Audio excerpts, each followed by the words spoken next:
ഏവർക്കും ഉബുണ്ടു ജാലകത്തിന് മറ്റൊരു വീഡിയോയിലേക്ക് സ്വാഗതം. SSLC മോഡൽ പരീക്ഷയുമായി ബന്ധപ്പെട്ട ഒരു ചോദ്യം നമുക്ക് പരിശോധിക്കാം. DB ബ്രൗസർ ഫോർ SQLite എന്ന സോഫ്റ്റ്വെയർ ഉപയോഗിച്ച് താഴെ നൽകിയ സൂചനകൾക്കനുസരിച്ച് ഒരു ഡേറ്റാബേസ് നിർമ്മിക്കാനാണ്.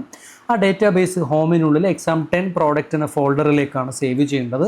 രജിസ്റ്റർ നമ്പർ _ സ്കൂൾ എന്ന പേരിലാണ് സേവ് ചെയ്യേണ്ടത്. അതിനുശേഷം ഒരു ടേബിൾ നിർമ്മിക്കണം. Student ID, name, age, gender എന്നിവയാണ് ഫീൽഡുകളായി നൽകേണ്ടത്. അതിൻ്റെ ഡേറ്റ ടൈപ്പും തൊട്ടടുത്ത കോളത്തിൽ നൽകിയിട്ടുണ്ട്. ഇവിടെ പ്രൈമറി കീ ആയി സെറ്റ് ചെയ്യേണ്ടത് സ്റ്റുഡൻറ്റ് ID എന്നുള്ളതാണ്. അതെങ്ങനെ ചെയ്യുക എന്നുള്ളത് നമുക്ക് പരിശോധിക്കാം. ഈ 9 ഡോട്ട്സിൽ ക്ലിക്ക് ചെയ്യുന്നു. അതിനുശേഷം സെർച്ച് ചെയ്യുന്ന ഭാഗത്ത് DB എന്ന് ടൈപ്പ് ചെയ്യുമ്പോൾ ഇവിടെ നമുക്ക് DB ബ്രൗസർ ഫോർ SQLite എന്നുള്ള ഒരു സോഫ്റ്റ്വെയർ ലഭിക്കുകയാണ്.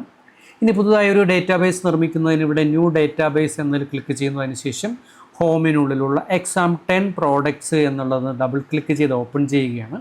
അതിനുശേഷം നിങ്ങളുടെ രജിസ്റ്റർ നമ്പർ _ സ്കൂൾ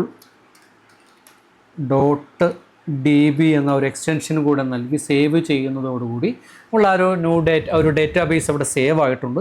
അതിനുശേഷം അടുത്ത ഘട്ടത്തിലേക്ക് ഒരു ടേബിൾ നിർമ്മിക്കണം. അതിന് ഓട്ടോമാറ്റിക്കായിട്ട് തന്നെ ആദ്യത്തെ ടേബിൾ നിർമ്മിക്കുന്നതിനുള്ള വിൻഡോ വന്നിട്ടുണ്ട്.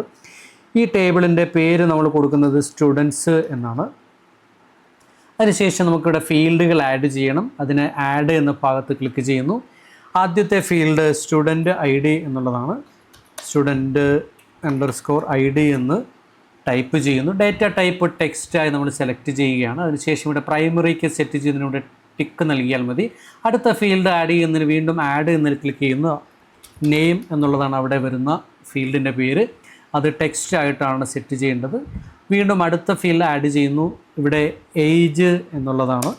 ഈ ഏജിൻ്റെ ടൈപ്പ് ഇൻറ്റീജറാണ്. നിലവിലൂടെ വരുന്നുണ്ടെങ്കിൽ പോലും ഒന്ന് സെലക്ട് ചെയ്യുന്നത് നന്നായിരിക്കും.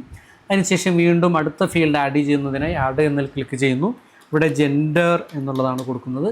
അവിടുത്തെ ഡേറ്റ ടൈപ്പ് ടെക്സ്റ്റ് എന്നുള്ളതാണ്. ഇപ്പോൾ ടേബിൾ നമ്മൾ ഈ ചോദ്യത്തിൽ പറഞ്ഞിരിക്കുന്ന പ്രകാരം ടേബിൾ നിർമ്മിക്കപ്പെട്ടിട്ടുണ്ട്. ഇനി ഇതിൽ ഓക്കെ എന്ന് ക്ലിക്ക് ചെയ്യാം.